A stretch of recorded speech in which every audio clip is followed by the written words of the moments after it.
Please check out our sponsors NordVPN for the best in online security. It's the best VPN on the market, and you can try it risk-free now with a 30-day money-back guarantee by visiting nordvpn.com/heartandhand. That's nordvpn.com/heartandhand, and it's risk-free with a 30-day money-back guarantee.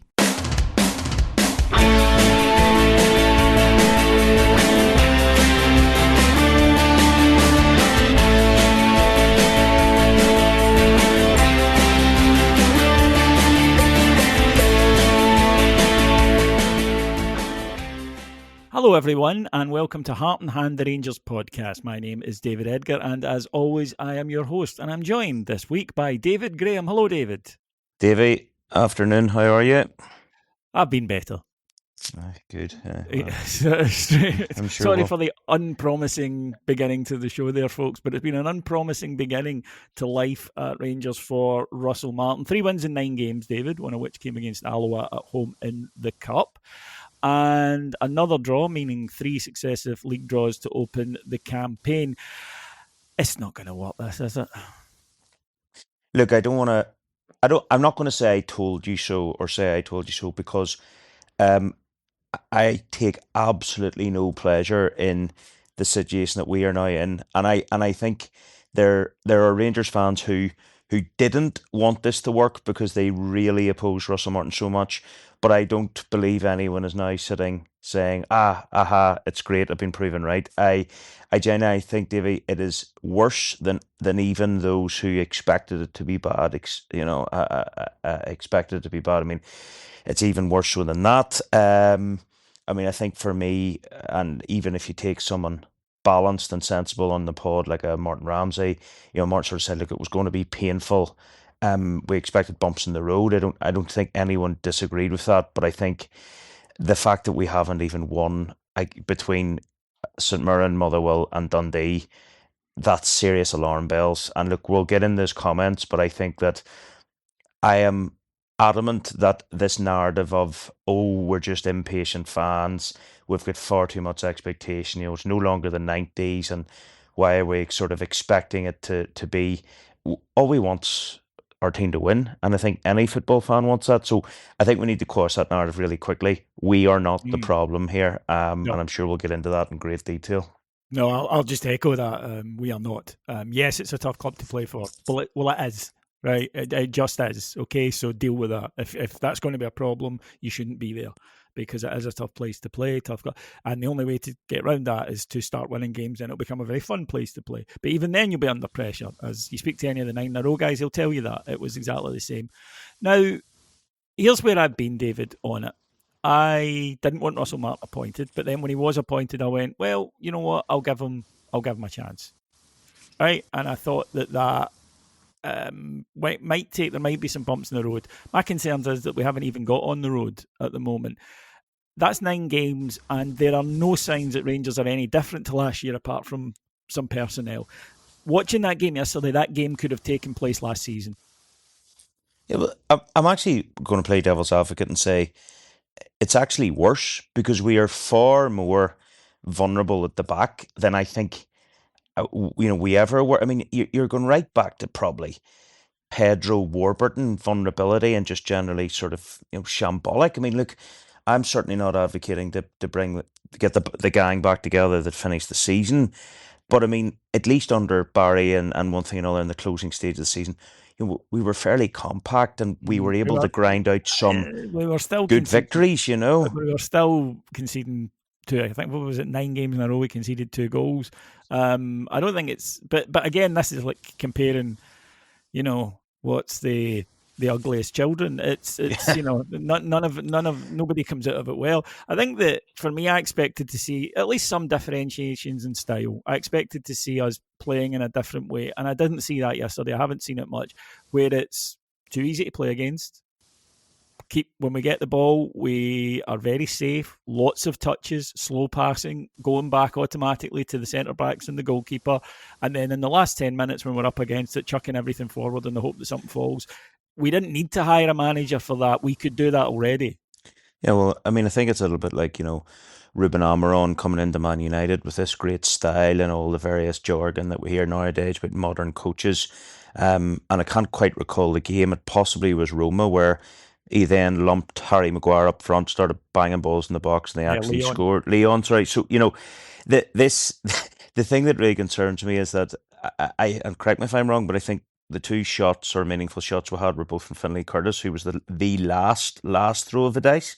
Mm. And I think in many ways, and Neil McCann said it on the commentary, you know, really had he not had a lash at it and had been deflecting, probably the natural instinct in the way that the boys are being trained is he'd have just played it sideways safely to someone else. So I think in a way, the big concern is that he has a team now that he is beginning to mould in his own image. Because if you think about it, Butland, Suter, and Raskin are the only three players that started yesterday that he didn't bring in. Yeah. So it's not as if he's trying to cobble something together and say he hasn't got his own players. The reality of it is, he signed them all. The only other one that I suppose wasn't available and would have played was Najee. So, fundamentally now that like this is on him.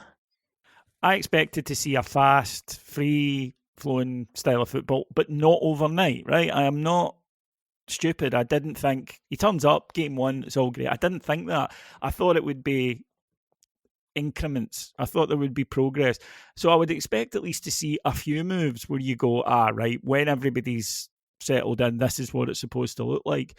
And instead it's gone back to the same performances we witnessed before, the same, kind of turgid, scared football that we see. And again, as a manager, yes, you've got a lot to turn around, but you've had a couple of months. There should be signs of it.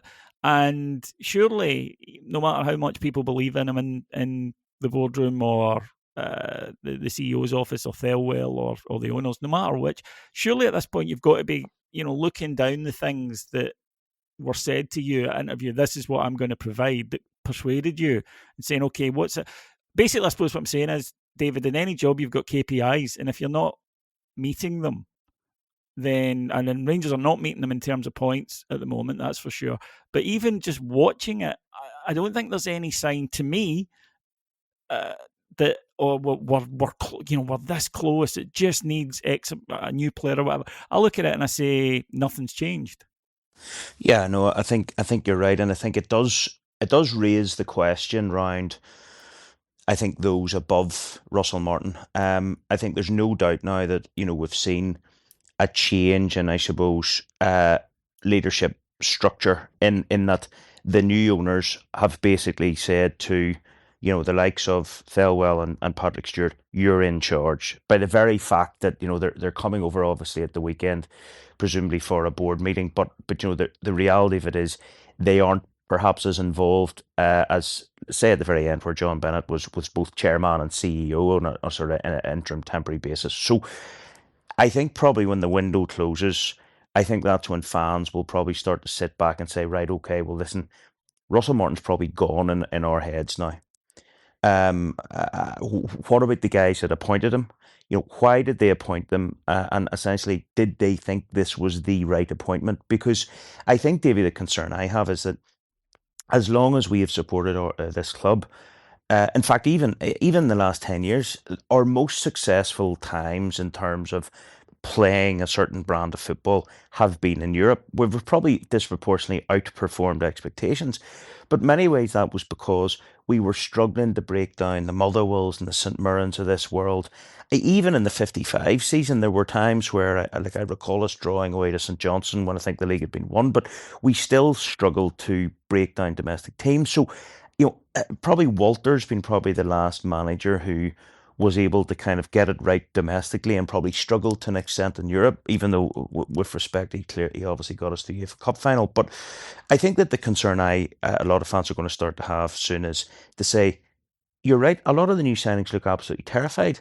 So one of the concerns that you have is, are we scouting the wrong types of players? Like I know that Bomber he said this to me privately, but he said similar things and the likes of our event in New Edmondson House, where when he goes to scout players or has scouted players for Rangers in the past, he will see things that perhaps how they react when they're subbed off, their body language off the ball, where he'll almost strike a line through the name saying they're not a Rangers player. Now listen, maybe that's quite a crass way to scout. I'm sure all these various methods and various stats and everything, but in reality, if the players are coming up to a club of our magnitude and they're not able to fulfill their expectation, well, that's on the people that scouted them. In my view, that's on the people who have appointed Russell Martin every bit as much as it's on the players and the coach.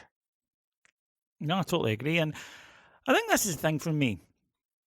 When I watch this Rangers team at the moment, the most annoying, frightening, whatever way you want to put it, thing is that I think football fans, I think the thing we really dislike the most of all the stuff that happens in football is that when we say this is going to happen and then it happens, and you think, well, if we as amateurs can see this, why can't professionals? So, for instance, with the Russell Martin appointment, now, I don't even think it's a case of saying most people didn't want him. I think people were actively against it. Now, that means that he has to get off to a great start, and he hasn't. So that means that people are going, well, this is exactly what I thought was going to happen. That damages the credibility of the people above them, because you think, we knew this was going to happen. Why didn't you?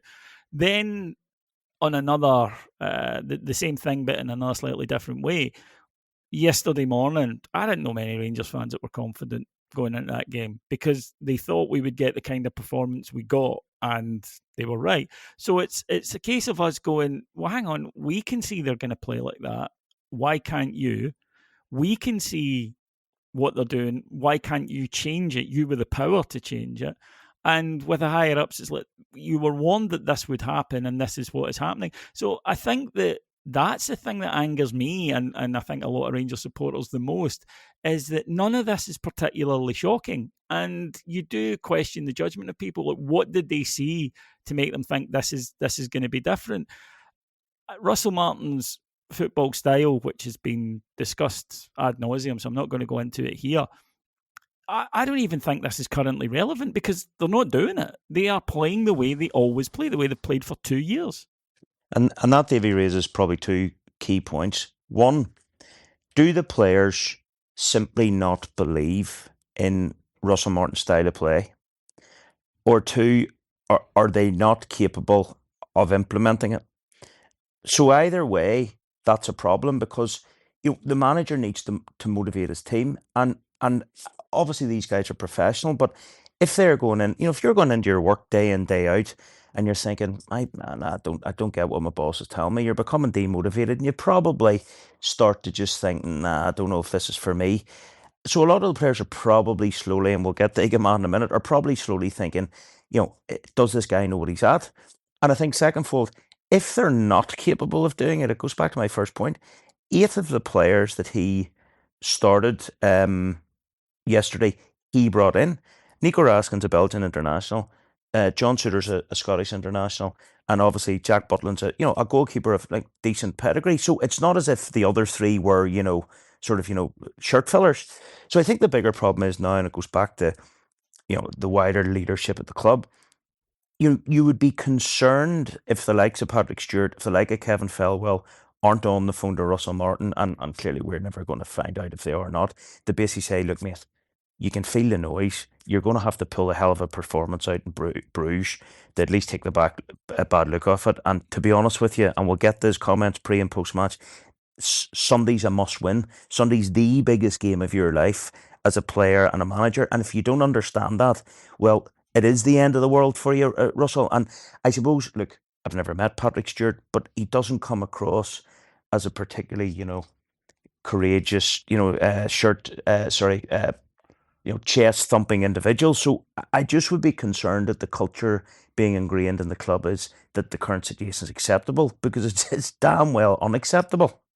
Yeah, no, and then that is a fact, and certainly, we all know we've got an Old Firm game coming up, but then we have, no matter how that goes, we then have Hearts and Hibs at home, and the reaction in those games against 2 good sides, if we get the kind of performance we get, we'll get the kind of results we've been getting. and the place will be absolutely toxic. And I do think that there is a real sense of frustration at the moment with what we're watching, because it does appear to be chaotic, and things that you would have hoped would have been sorted sooner have not been sorted. Now, you mentioned there Hamza Egerman. Firstly, Dave, what's your thoughts on the manager, the way he put it? And we can only, parse his meaning from it, but there is a way to say, oh, Hamza was getting ready to come on, but he felt something in the warm-up and he couldn't go on, and you move on. But to say Hamza wouldn't come on, I need to trust him on this, to me, that's a way of saying I don't believe he's... And that might be me reading too much into it, but the way that it was phrased sounded like he refused to come on. He's saying he's injured. What were your thoughts on that way of expressing something like that? Does it harm the player's value? I think it certainly was a clumsy. It was clumsy, and I think that the general perception is, and it's always dangerous in I suppose perception's reality. But I think the general perception in the last 12, 24 hours is that Hamza Egerman refused to come on. I mean, I think that's a general accepted belief now. Yeah, Whether that is the case or not, I don't know how you can read those comments and not think that there was certainly at least some aspersions being cast. And I think as well, more worryingly, it seemed that Kieran Doyle was, I was saying Andreas, but he'd got his jacket off ready to come on, and then that sub seemed to be pulled. Now, I wasn't at the game. I don't know whether there was a reaction from the fans or, sometimes there's miscommunication on the bench, but certainly it seemed very, very chaotic yesterday in terms of just his substitutions, his change of formation. Like it almost had the feeling of a sort of pre-season friendly where let's try this for 10 minutes and see if it works. There just was no sort of clarity at all. And listen, we'll discuss his wider comments in a moment, but certainly on Egerman, if a player is essentially refusing to come on, if he is carrying an injury or thinks he's carrying an injury, that's clearly fine if you're Virgil van Dijk and you're working your ticket out of Southampton to go to Liverpool. But we turned down good money for Egerman months ago now.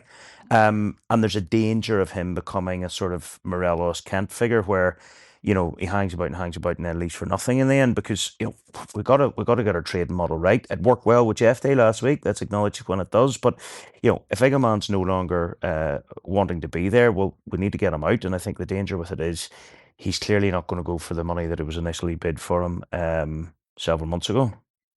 No, he's not. That's just a fact. He's that. I do think that you can overplay in terms of things like that'll alert other clubs that he's desperate to go. His agent's already done that, right? I mean, it wouldn't surprise me if the buying club had a word in his ear already. So this kind of stuff goes on in football. It shouldn't, but that doesn't mean that it doesn't. And I think we're all grown up enough to accept that. But what it does mean is clearly that's a player you need to get out the club by hook or by crook, because he doesn't want to be there, and you need to get him going. And I do get the kind of angry response of we should leave him to rot in the reserves, but it doesn't work like that. You can't leave an asset just depreciating there. We've done it too often in the past. The performance itself, David, I mean, I could copy and paste from previous pods, couldn't I? Because that's just what this team does. Lots of the ball, doesn't do much with it. Bullied a bit in the middle of the park and defensively. There was an incident where Suter gets completely rolled by the St Mirren striker. Poor goal given away from just a simple long ball through the middle that we really cannot deal with. And then chuck everything at it towards the end as desperation comes in, and Finlay Curtis pops up with one. But it kind of feels like watching the same movie. Yeah, and I think more concerning for me, Davey, is that whatever way my algorithm works on X, a lot of Southampton fans' comments seem to be coming up regarding Russell Martin. And one comment I read yesterday or this morning actually was, I mean, how many times at Southampton did we see that goal? And I think the concern is, and it goes back to the wider, he clearly has not learned. We're clearly vulnerable at the back. I mean, listen, Stephen Robinson, he's from Northern Ireland, and clearly that gives me a level of respect for him. But, this guy, Stephen Robinson's not a tactical genius. I mean, anyone that knows anything about football will know where we're vulnerable, and it was so obvious. And I mean, I saw another comment on social media where someone basically said, if you listen to Stevie Harrigan in the preview, he seems to know how St Mirren are going to play more so than the Rangers team, which is worrying. And in a way, That goes back to my point that it's frustrating for us as fans. Stevie could tell you the way that they do set pieces, and there was one in the second half that Golgic put over the bar, and they should probably have scored.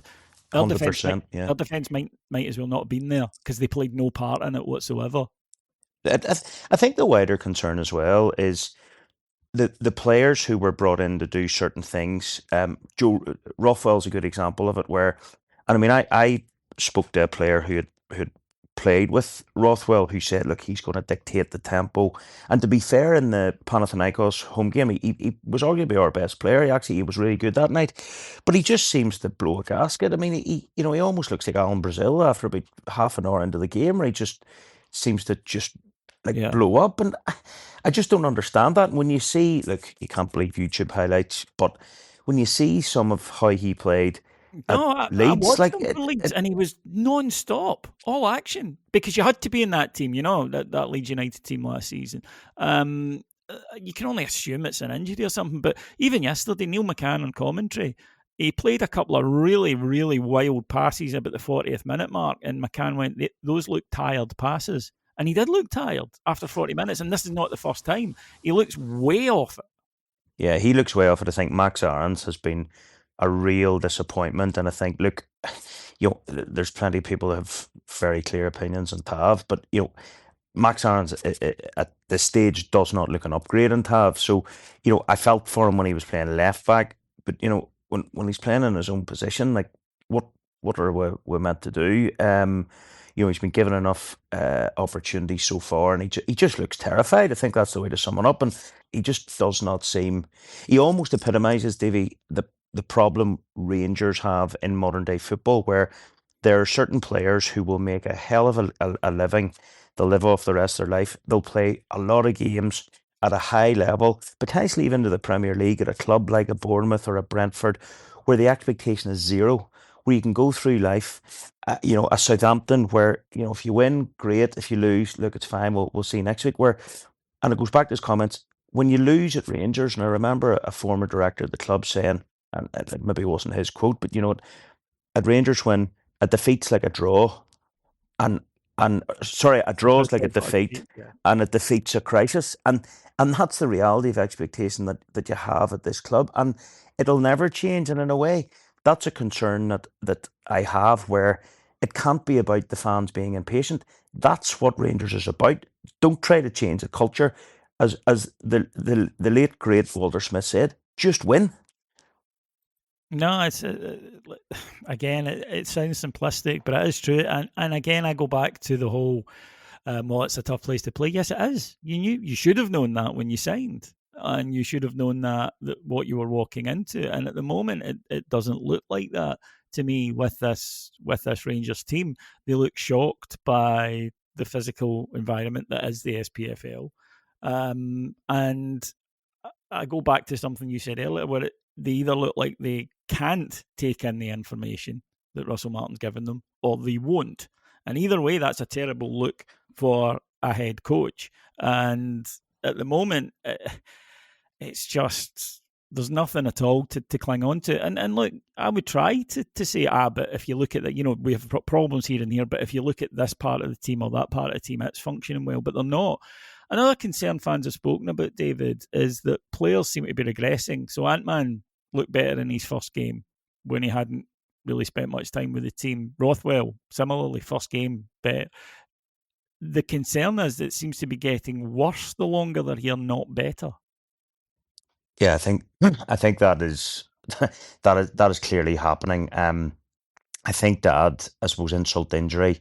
The only time we looked anyway dangerous was when the players essentially just played off the cuff. As I say, Finlay Curtis just had a shot.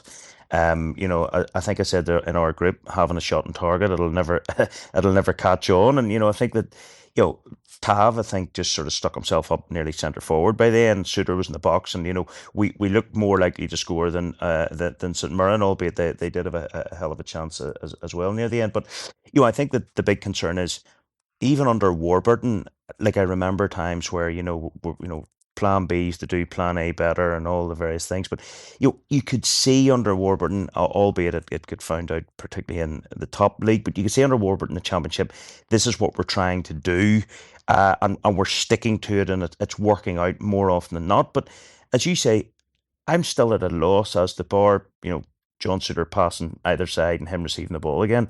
That's the only thing I see over and over again. I actually feel sorry for a lot of the players. So there's a few times where they're almost putting their hands up to be like, sort of, what are we doing next? And that's the concern, as you say. They're either failing to take on the information, or they're not willing to do so. And either way, it's a disastrous position to be in as a head coach. Yes, it is. There's no faith at all in the fans, and like I say, yeah, you get fans who are dead set against it from day one and wouldn't change their mind. But I think the majority of supporters were just in the middle. And okay, he's here now, I'll give him a chance. And he hasn't taken that chance. And the idea that, well, it just needs time and then it'll click, I find, to be honest, just so simplistic that it's almost insulting, because the idea that the sheer elapsing of time is going to suddenly there'll be this click, this big bang, and everything will be okay. You can't disprove it. I mean, we'll be better in a month. I can't disprove that we will be in a month. That's the thing about a comment like that. It's so woolly. But also the idea, I can only go on what I'm seeing, and what I'm seeing is no improvement, if anything, getting slightly worse. And a team that looks scared of their own shadow, that only when they panic, get desperate, do they begin to do the sort of controlled chaos in and around the box that you need. Well, it's actually just pure chaos, but it looks as though it might lead to something. And it's not a team that makes a lot of chances, David. You know the old thing the managers say about strikers, well, he's there to miss them. And there's always a bit of truth in that. The worrying time is when you're not creating chances. Okay, we're not creating chances. I think, Davey, the bigger problem is we didn't really play a recognised striker as such yesterday, which would suggest the sort of where Dessers obviously is sort of carrying this injury, where Danilo and obviously Egeman, where these guys are held in Russell Martin's thoughts. And to be honest, you're not, look, none of us are saying get it into the mixer and lump it. We don't necessarily want us to play like St Mirren do, of course, but the concern that you've got is that I feel there is an arrogance around Russell Martin. I think that there's a sense from him that I'm turning the tanker. Well, we know you're turning the tanker. We get that. We get that cliche and everything else. But even when Steven Gerrard came in early, if you recall, losing to Aberdeen first day of the season, there was still a lot of fight there because we played that with almost with 10 men. Conceding to Motherwell really late on. Again, we'd played well, we showed character, even losing that first Old Firm after Ufud. It was 2 forward and 1 back, but at the minute it's 1 forward and 2 back. And I just do not see how that changes. And I think that the concern is regarding the narrative that he's setting for himself, where, he walks into a pre-match interview yesterday where he says, he's asked, is it a must-win? Which is clearly a leading question. Now, the obvious political answer is to go, every game at Rangers is a must-win, right? Now, listen, some of us will go, aye, you're just saying that, but at least say it and move on. For him to say, no, it's not a must-win, it's just playing into the hands of it's handing a stick to those that want to beat him. To then say at the end of the game, it's not like it's the end of the world. Listen, we had imprinted in the inside of our shirt in the last couple of seasons, for many people, Rangers is their entire way of life. And Walter Smith said that, and Walter Smith, I hate to use the saying, got it, but I've never seen someone who gets it less than Russell Martin. And again, Davey, it plays into the hands of those that either openly didn't want him or were sceptical. And I Davey, like you and I are fans every bit as much as the next person. We probably didn't want to sign Ian Black back in the day. We definitely didn't want to sign Joey Barton. But you know what? When they put the shirt on, we sort of said, right, well, he's a prick, but he's our prick for now.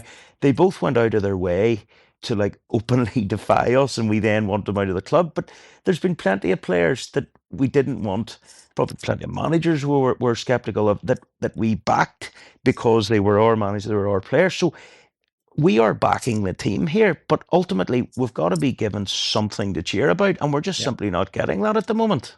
No, that's it. That's it for me, right? You've got to give us something to believe in, and we haven't, and therefore, why are you expecting the reaction to be any different? We're watching a side play poor, stunted, constipated football, and there's no sign week to week it's getting better. If anything, it seems to be getting worse. On Russell Martin's comments yesterday, one of the ones I found most interesting came in one of his TV interviews, where he was asked about the fans not believing in him. And I think at this point, there's no point us pretending or anyone pretending that they do. The vast majority of fans do not rate him. And I think that, if you're one of the ones who does or thinks give him time, it'll come around, that's great. Never is there 100% consensus, but I would say the overwhelming majority of Rangers fans do not see this at this point. And if they are calling for him to stay, it's basically just he needs more time. We can't keep sacking managers. And when you get to we can't keep sacking managers, that there's no agency then in the manager. You're not saying he should stay because of a talent he has. You're saying he shouldn't stay because of the history of the club, which is a different thing. But in terms of the comments, one he said was, are you worried about that? And he said, no, I worry about, and I'm paraphrasing here, so it's not an exact quote, but I worry about what the board, the director of football, the people at the club and the players think. Now, that's true because they're the ones who can directly influence it as it happens, right? But I thought there was an element of saying the quiet part out loud there, David, because, yes, we can't sack the manager, and the players are obviously the ones he needs to perform for them. But fans at a football club set the mood. Not deliberately. We don't all get together at the start of the week and say, right, what's the mood this week? But the overall mood of the fans is what sets the tone and mood of the club. And for him to say that, I thought was just silly. Unless he's maybe thinking, do you know what? I just don't have the fans on board. I'm not going to get them unless we start winning anyway. So there's no point trying to placate them. But to me, it just feeds into this sense of chaos that is coming out of his interviews at the moment. Yeah, look, I think there's an arrogance about him. And listen, we've had plenty of arrogant managers before. I mean, people are generally arrogant because they have a really strong sense of self-belief, and perhaps he does. And I think I said in the flagship a few weeks ago. I mean, the last thing you need is our manager flicking through, with respect, follow, or forums or Twitter, whatever the case may be. But in the same sentence, you're right. I always think that the fans control the temperature of the club. They can turn it up, they can turn it down. And I think that the danger with it is, listen, we have seen staff members before with red crosses across their face in stadiums. I mean, the reality of this is the fans, you can't give football fans power, because if football fans think they have the ability to, sack a manager, whatever the case may be, then you've got to have a level of emotionless control, and that's probably something that we were hoping we'd get from the new owners, where they're not based in the United Kingdom. Most of them, they're not even necessarily involved in just one club.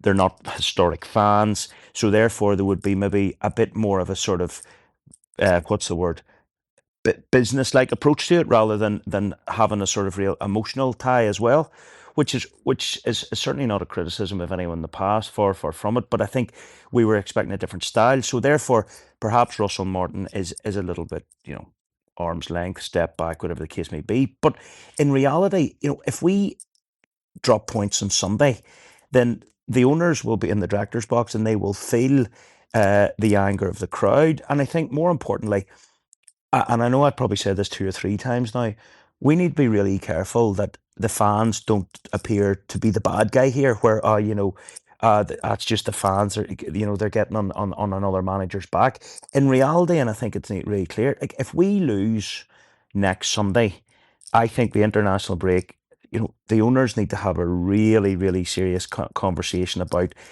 if this isn't working, what are the percentage chances of it going to work?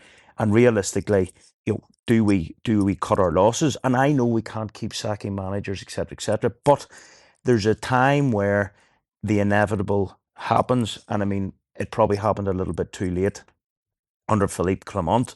You could probably argue to an extent it happened a little bit too late under Michael Beale, but obviously he had been given a lot of opportunity in terms of transfers and one thing and another. So in reality here, if the decision and the inevitable is going to happen, if it's a case of not if but when, Well, then these guys have got a massive decision to make potentially within the next week, Davey. So this news now, David, we have two games. Not going anywhere just now, I think it's fair to say. But we have two games. And kind of where I am at the moment is if he wins these two games, I won't necessarily think he's the right man for the job, but I'll understand then that it buys him more time to prove it. If he wins the next 20 games, I'll begin, then that would change my opinion. Or even the next 10 and the football got better. But what he cannot afford is two scuddings, and we are done. There would be no escape from the board for that. No, I think that the danger is here. It's not even the results are obviously the most important thing, but I think it's also around the narrative that is set. So I think it's been very dangerous where, Russell Martin sort of comes out and said, oh yeah, we've basically won the second half on Tuesday night past, we won the second half, or, that was much better, and sort of, patting each other in the back. I mean, in reality, we have to set standards, and has to come from Russell Martin. Like ultimately this week, he has to say simple things. These are must-win games. We understand the magnitude of, the Club Brugge game. We understand the magnitude. The Old Firm's the biggest fixture in the world. He's got to start saying things that make us want to believe in him, even before we do start to believe in him. And I think, look, ultimately, if we lose either of these games, I think he's in serious problem. I think if we lose the Old Firm in particular, I think there's serious question marks. And I think, look, even if we drop points, I mean, if we're being honest, I expect us 2 draws this week. And I think in many ways, given how bad we've been, dare I say, and talking about slipping standards, I'm a bit ironic now, but you would almost accept that, because I think the worst case scenario is a scudding at least once, if not twice, especially off them, and that is the last thing that any of us want going into an international break. And I think the last thing I'll say on that, Dave, is international breaks can be some of the best times to get a break, but they can also be some of the worst times. And that's essentially going to be, a couple of weeks without any Rangers. If it's hanging off the back of an Old Firm defeat, it's a very difficult position for the new owners to be in. Yeah, and they're going to be at the Old Firm game, so they're going to hear what it is. And like I say, Russell Martin, it might be a case of it does just click. I said it earlier, I can't disprove that the team's going to be better in 2 months. I can't. But all I know is what we're watching right now isn't good enough. And no matter about how much of the new owners want to give him time and whatnot, there comes a point where it is no longer tenable to keep a manager.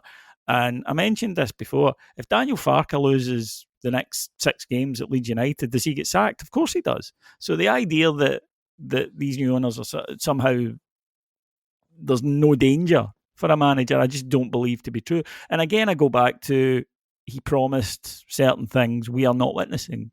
We are not a fast side playing passing, attacking football. We're a confused, stuttering side.